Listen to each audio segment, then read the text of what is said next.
Supreme court में civilians के फौजी अदालतों में ट्रायल के खिलाफ इंट्रा कोर्ट अपील पर समाअत जस्टिस अमीरुद्दीन खान की सरबराही में 7 रुकनी आईनी बेंच ने आज भी जारी रखी, जिसके सामने वजारत दिफा के वकील ख्वाजा हारिस के दलाइल जारी रहे। आज समाअत के आगाज में जस्टिस मुशर्रत हिलाली ने ख्वाजा हारिस से सवाल करते हुए कहा कि कंटोनमेंट में अगर किसी सिपाही का सिविलियन के साथ इख्तलाफ हो जाए तो केस कहाँ जाएगा। ख्वाजा हारिस ने जवाब दिया कि इख्तलाफ अलग बात है।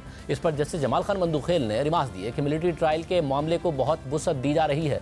ख्वाजा हारिस ने कहा कि ज़माना अमन में भी फौजी उमूर में मुदाखलत करने पर सिविलियन का ट्रायल मिलिट्री कोर्ट्स में ही चलेगा। जस्टिस हसन अजहर रिजवी ने इस पर रिमार्क देते हुए कहा कि आखिर कोई मास्टरमाइंड भी होगा, साजिश किसने की। ख्वाजा हारिस ने कहा कि साजिश करने वाले या मास्टरमाइंड का ट्रायल भी मिलिट्री कोर्ट में ही होगा। सिविलियन का ट्रायल अचानक नहीं हो रहा, 1967 से कानून मौजूद है। जस्टिस हसन अजहर रिजवी ने रिमार्क दिए कि जहन में रखें कि FBI Ali case civil martial law दौर का है। Zulfikar Ali Bhutto civil martial law administrator थे। जस्टिस हसन अजहर रिजवी ने मजीद सवाल करते हुए कहा कि ख्वाजा साहिब, आप वजारत दिफा के वकील हैं, एक अहम सवाल का जवाब दें। क्या 9 मई के वाक़यात में किसी फौजी अफसर के मुलविस होने पर ट्रायल हुआ? 9 मई को लोग कोर कमांडर हाउस में पहुंच गए। लोगों का कोर कमांडर हाउस के अंदर जाना सिक्योरिटी ब्रीच तो है।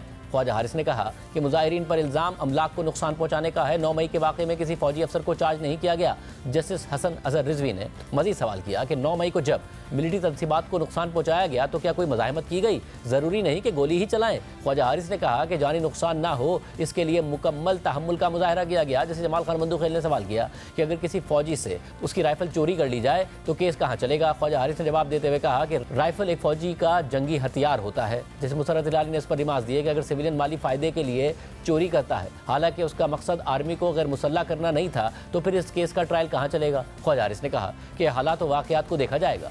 जस्टिस मोहम्मद अली मजहर ने रिमार्क दिए कि कौन से जराइम मिलिट्री कोर्ट्स के दायरा कार में आएंगे, इसका ऑफिशियल सीक्रेट एक्ट में जिक्र मौजूद है। जस्टिस मुशर्रत हिलाली ने रिमार्क दिए कि 9 मई और 10 मई के वाक़यात में ऐसे एहतजाजी मुजाहिरीन भी थे जिनको पता ही नहीं था कि क्या हो रहा है। इस पर ख्वाजा हारिस ने कहा कि जिनको पता ही नहीं था उनका तो मिलिट्री कोर्ट्स में ट्रायल ही नहीं हुआ। इसके बाद फौजी अदालतों में सिविलियंस के ट्रायल के खिलाफ इंट्रा कोर्ट अपील पर समाअत कल तक के लिए मुलतवी कर दी।